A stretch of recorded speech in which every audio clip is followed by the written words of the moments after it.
Hello everybody and welcome back to another video. Today we are going to be talking about the settings for Call of Duty Modern Warfare 2. Now welcome everybody to the beta weekend. This is the very first day of the second beta weekend, or if you're like me on Xbox or PC, this is the very first time we've had hands-on with the game and it has been a blast so far. I've been playing it all day and I've made quite a few changes to my settings. I just want to share these with you so you guys can level up your gameplay the way that these settings have really changed the way that I've seen the game and have really improved some of the stuff that we've gone through. So we're going to start off with controller, as I am a controller player. And first thing we're going to do, I personally do default because I have paddles, but tactical is what I'd recommend if you don't have paddles. Other than that, everything is the same. Now, stick sensitivity, I am at 5 right now. I'm slowly going to work up to 7, getting there, working on it. And my ADS sensitivity multiplier, so I like this at default. I believe it's at 1. I like to bring it down just a little bit. I think at 1 it's a little bit too fast. But other than that, everything's the same. This is all default. That's all default.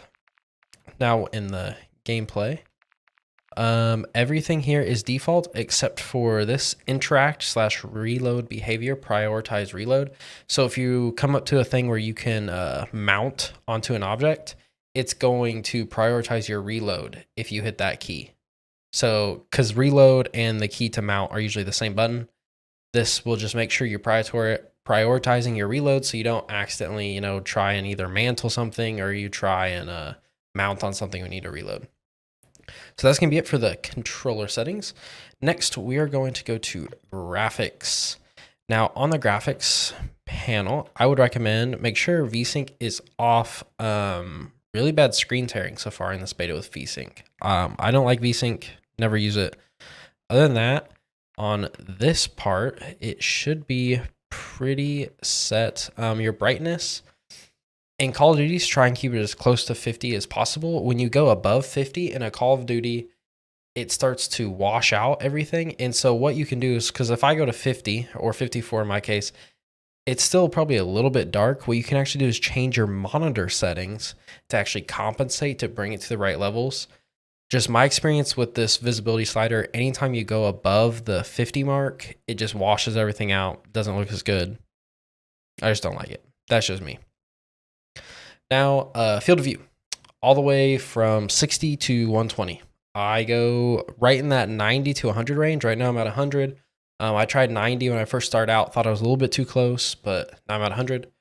For those of you who this is the first time having a field of view slider, basically when you're at 60, you are seeing less of what's around you and more of just what's in front of you. So it's easier to see people at long ranges, but you can't see to your left or to your right as much. Or the opposite at 120, you can see, everything to your left and to your right, but it's going to be harder to see things that are farther away.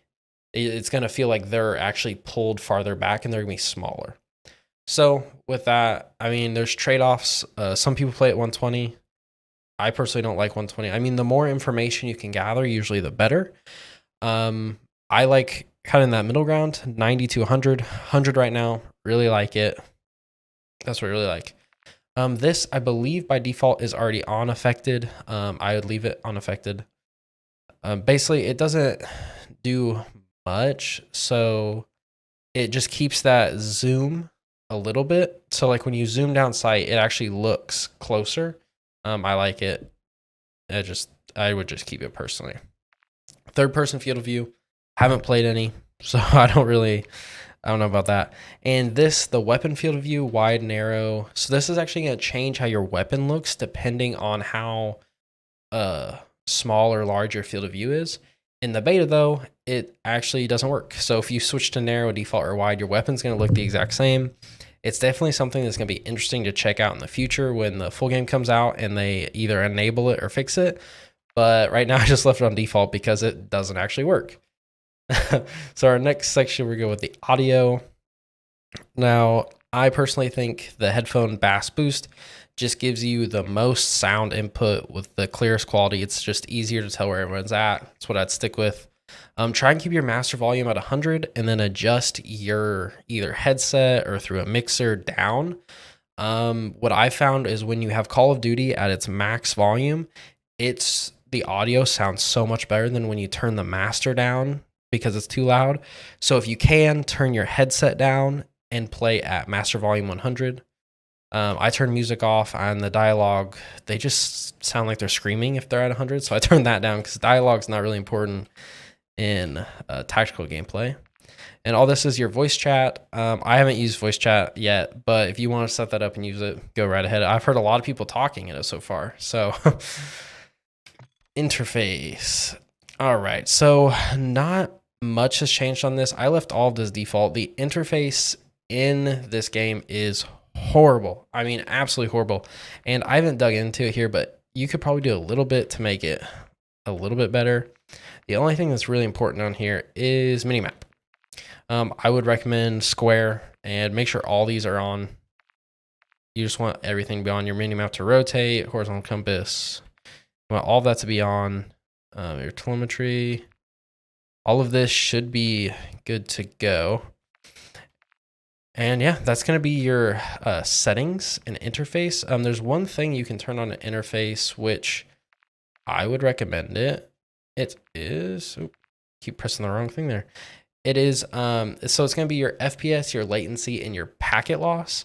I would at least recommend latency and packet loss just to see, if things are happening where in the game, you can look up, see, oh, my latency is really high, or I'm having packet loss. That explains it. It just helps you know, like, kind of how your game's running. That's in this menu. And so I would do that. And besides that, you should be good and go and ready to play. And a lot of these settings really helped me, especially making sure that the volume was to 100% in Call of Duty, and then adjusting the sound in through my mixer so that it wasn't blowing my eardrums out. That really made a really big difference with hearing footsteps and understanding actually where they're coming from.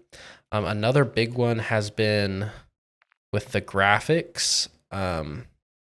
Oh, this should not be full screen borderless. Make sure you're playing full screen so you don't get as much delay. With full screen border, so you can actually get input delay. You do not want input delay, so make sure you're on full screen.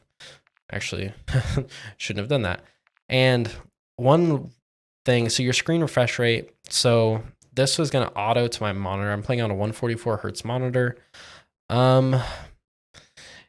Ideally, you would want to put this higher than your monitor, and you wouldn't see the difference, but what you would see is input delay difference. And sadly, so far, there's no way to do that yet. They limit to you at what it can pick up. So 60, 120, 144. If you had a 240 or a 360 monitor, then you could put it at those. But ideally, I'd like to crank that up a little bit more, but they don't let us. Yeah, applied that. On your quality, I left it, everything looked pretty good.